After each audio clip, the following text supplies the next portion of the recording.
Welcome back to Warrior Football. This is the Locker Room Report. I'm Brady Beedon, joined once again by Coach Paul Winters. Coach, last week, another tough loss. It just seems like it's snowballing at this point.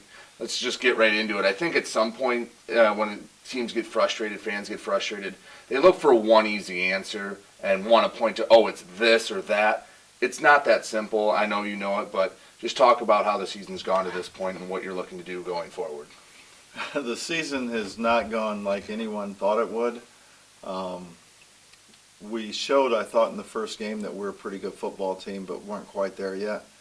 And obviously, we've had some good. We were up 19-0, so we had a good point there, and then we just kind of lost it. I think that if you want to look for one answer as to why we're where we are right now, you would look at 2020, and you'd say you have a football team that had 7 practices and pads over a 1-year period, and you have 70 freshmen or redshirt freshmen or redshirt freshmen that haven't had a chance to learn how to play football. So you've got a few guys that are, they've come back as all-conference players, and they're really good, and they're really on top of things. And then you have, like I said, 70 guys that don't know what's going on. And it's not really any fault of their own. It's the circumstances that we had here where we weren't allowed to practice and the pandemic and everything. So, you asked for one reason. That's the reason. It sounds like an excuse, but that's the reason. Well, you mentioned up 19-0. I thought there were some very bright spots at points last week. In the first half and for most of the game, I thought both sides in the trenches, you guys dominated for most of that game. Yeah, I thought our offense and defensive lines played extremely well.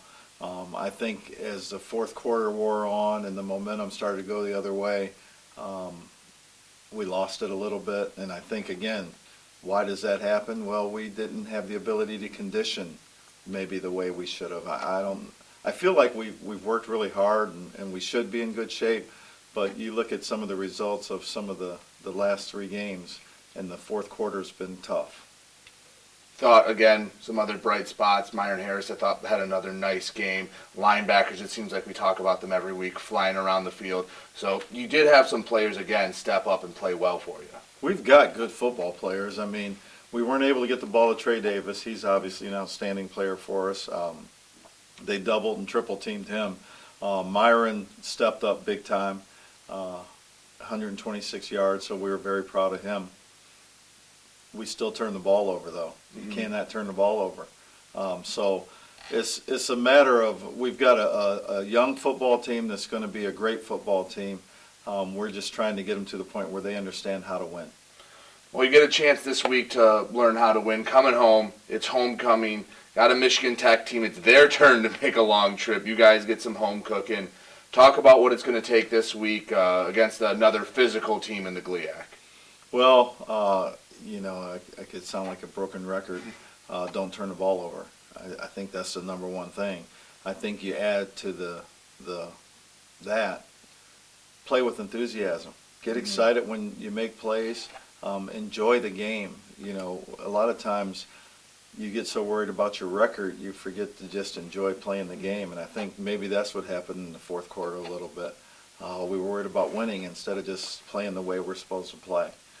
We have a good football team. Football is fun. Go out and have fun. When you have a team that struggles or is on a losing streak, I know you and me have both been a part of this. Sometimes you get the, oh no, here we go again feeling. Even when you're winning in games, what do you do to combat that, and how do you get that out of your heads and it's not, here we go again, it's no, we're putting our foot down and saying this isn't happening? Yeah, I think you just answered it. You put your foot down and say, no, this isn't happening. We're going to win this game. We're going to finish this game. I think that it's a matter of, again, you've got a lot of young guys don't understand what it's going to take to be successful. And I think that's part of, we've got a great leadership group, and that's part of the thing that they have to be able to stress to these guys. Hey, listen, we're really good. Let's go win it. Michigan Tech, obviously a physical team. They play, just between the tackles football. Give me a short scouting report on what the fans can expect from the Huskies. Good offensive line, physical up front. Defensively, they're good and they're physical. They're going to run to the football. It's going to be a typical Wayne State, Michigan Tech football game. So from the Warriors' perspective, obviously no turnovers is the biggest key, but who are some guys you want to see step up and who needs to play well, and what do you need to do well as a team to come home with a win on homecoming? Well, defensively, played well, really well in the fourth quarter. We held them to 60 yards last week, Northern, in the first half. Do that in the second half, so continue to play both halves extremely well.